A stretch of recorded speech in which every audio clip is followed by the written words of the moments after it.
nous? Vous êtes loin. Vous pouvez vous rapprocher si vous voulez, parce que là on est entre nous. Voilà. Alors on va parler d'entrepreneuriat et d'handicap. Normalement ça.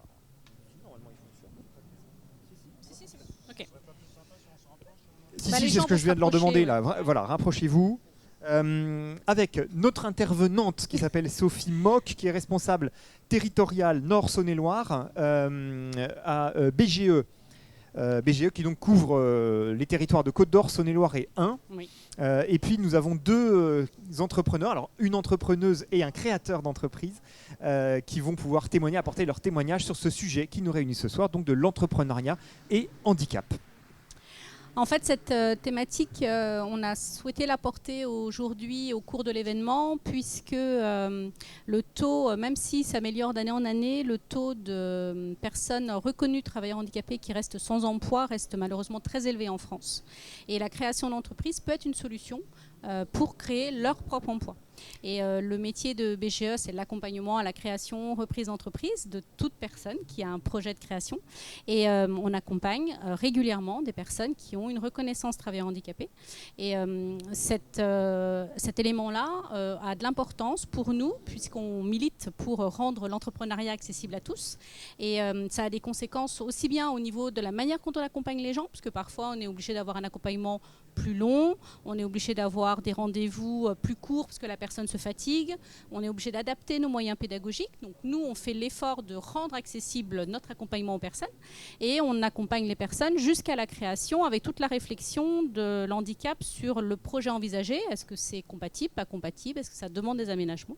Et puis, est-ce que ça demande des moyens spécifiques sur lesquels on peut mobiliser des aides spécifiques réservées aux travailleurs handicapés? Voilà. Alors vous disiez que beaucoup de personnes handicapées sont en recherche d'emploi, sont en situation de chômage. Oui. Inversement, est-ce qu'on a une petite idée de la part de personnes handicapées parmi les créateurs d'entreprises ou les dirigeants d'entreprises? Là, du coup, dans les derniers chiffres, on avait à peu près 10% du nombre de créations qui étaient portées par les travailleurs handicapés. Donc ça commence à être quand même assez ça veut dire important. que c'est quelque chose qui évolue dans le bon sens aujourd'hui. Oui.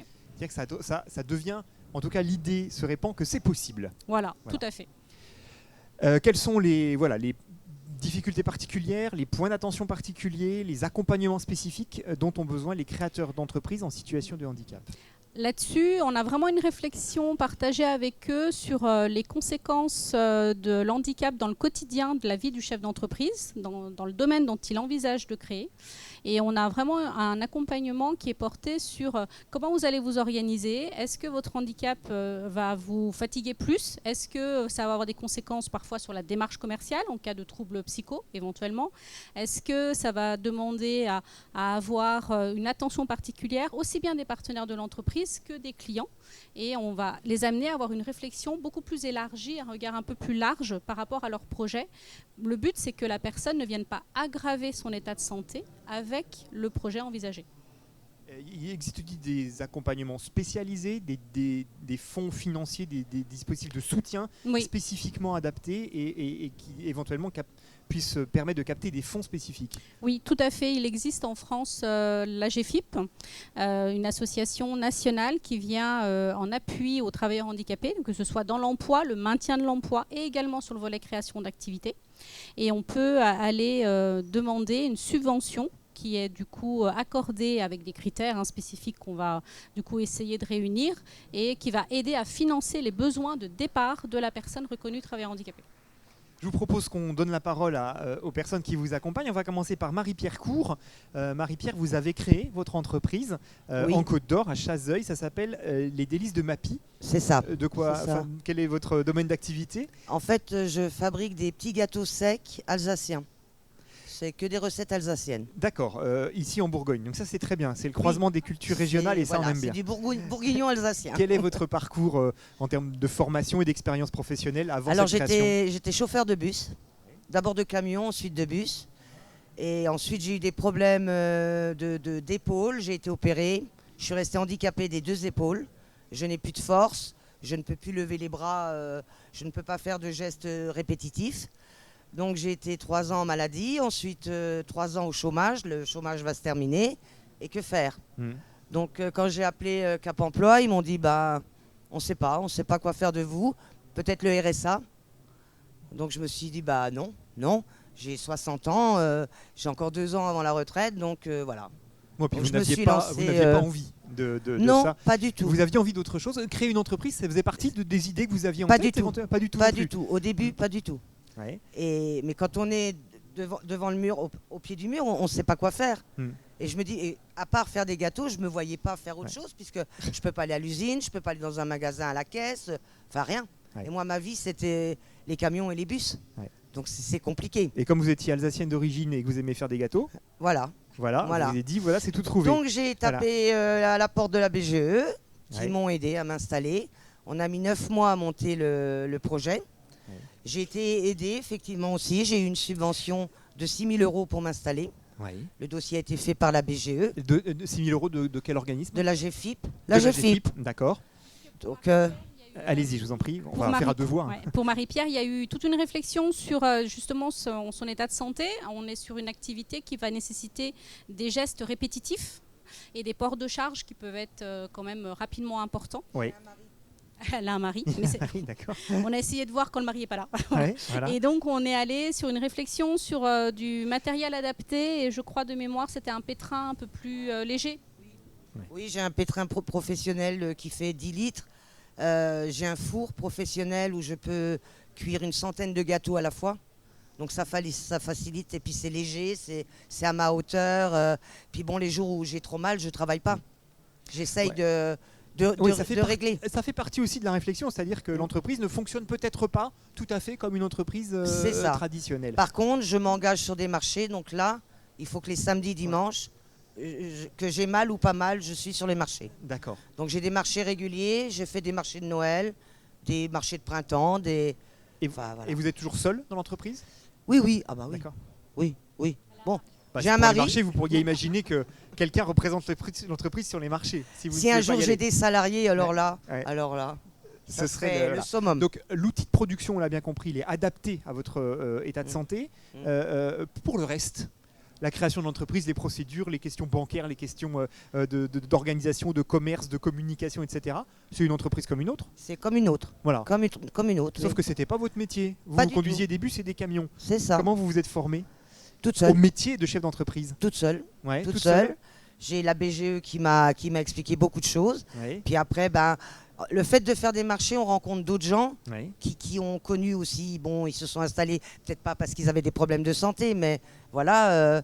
Et on se donne des astuces, on s'explique comment faire la com, comment faire la pub. Moi, maintenant, je marche beaucoup sur commande. Les gens commandent pour des anniversaires, pour des mariages.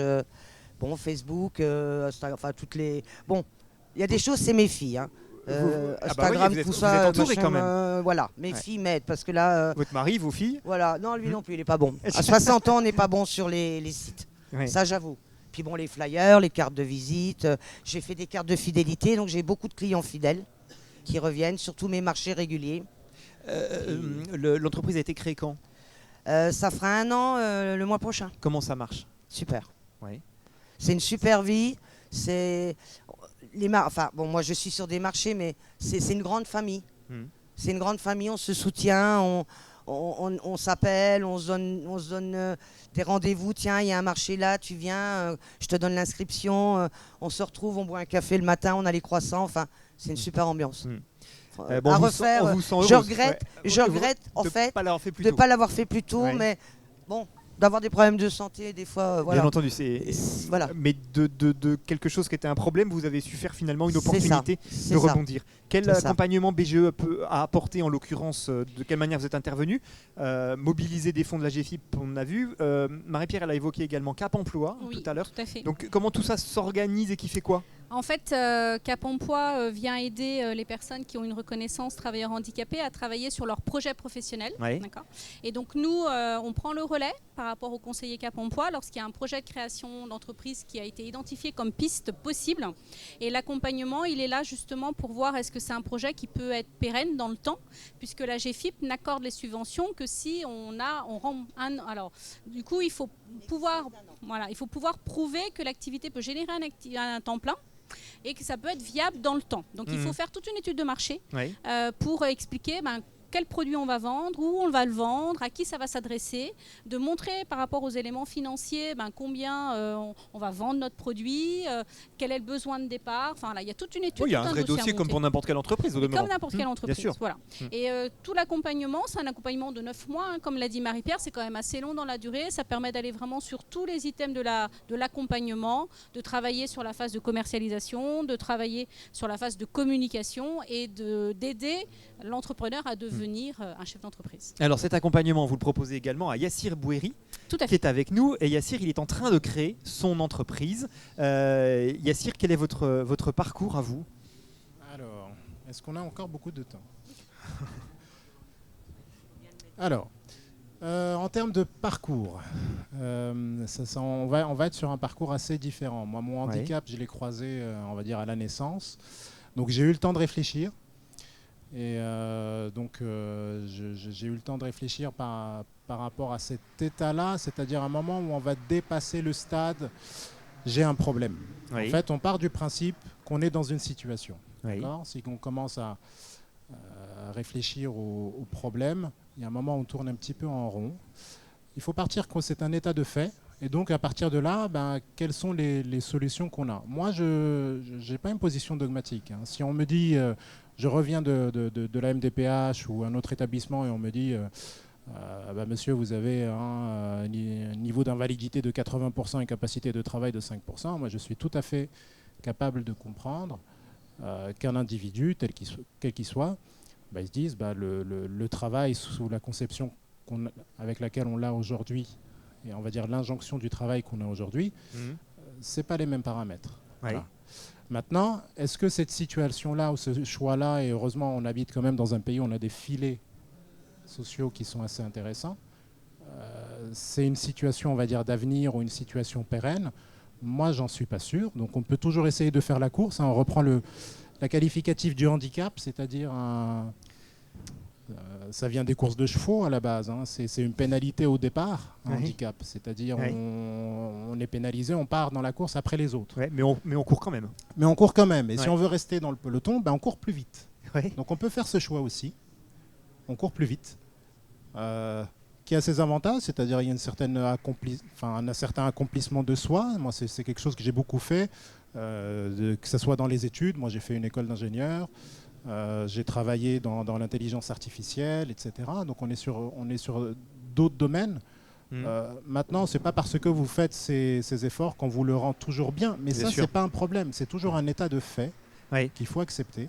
Et du coup, quel est votre projet aujourd'hui? Et donc le projet aujourd'hui, on y arrive. Pourquoi créer cette entreprise? Donc un projet de start-up aujourd'hui qui va se lancer assez prochainement, donc avec un suivi côté BGE, avec un suivi des KBFC.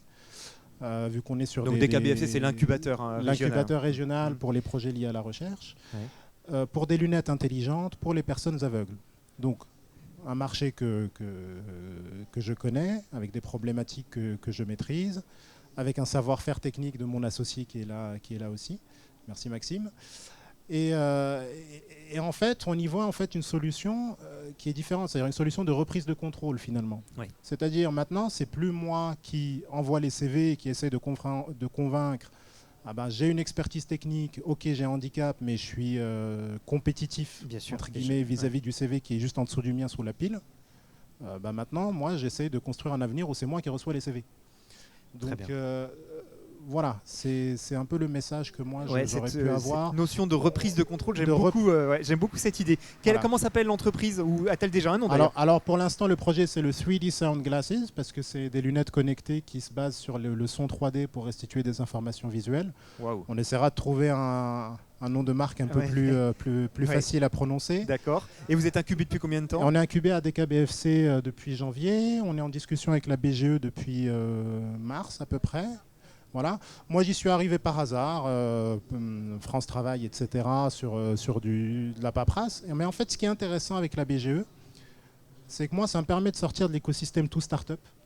Donc, ça permet d'aérer un petit peu le cerveau et de se reconnecter sur des choses qui sont beaucoup plus concrètes. Et on va dire, au-delà de l'accompagnement en soi, en fait, c'est surtout un réseau que vous allez gagner. C'est-à-dire soit des gens qui ont créé leur projet, qui sont un peu plus avancés que vous, qui peuvent vous donner des conseils, soit d'autres interlocuteurs avec qui la BGE travaille. Et c'est vrai que pour moi, ça a été quand même une grande source d'opportunité pour me lancer avec d'autres projets, etc. Ouais. Yassir, on vous souhaite plein succès dans la création de cette entreprise qui ne saurait tarder. Le mot de la fin, si vous le voulez bien, Sophie. Moi, j'ai envie juste de dire, tout est possible. Oui. En fait. Après, les mêmes questions que l'on se pose avec un entrepreneur, de voir par rapport à son projet, est-ce qu'il est viable, est-ce qu'il est pérenne, ça va être les mêmes questions qu'on va se poser pour les personnes avec une reconnaissance d'un handicap, avec en fil rouge cette question de l'handicap, des conséquences que ça peut avoir, et de les aider au mieux à créer leur emploi, et c'est la finalité. Merci beaucoup. Merci. S'il y a des questions ou des remarques, vous n'hésitez pas. Sinon, vous pouvez discuter avec Sophie ou les deux créateurs d'entreprise ici présents. Merci beaucoup pour votre attention. Bonne soirée.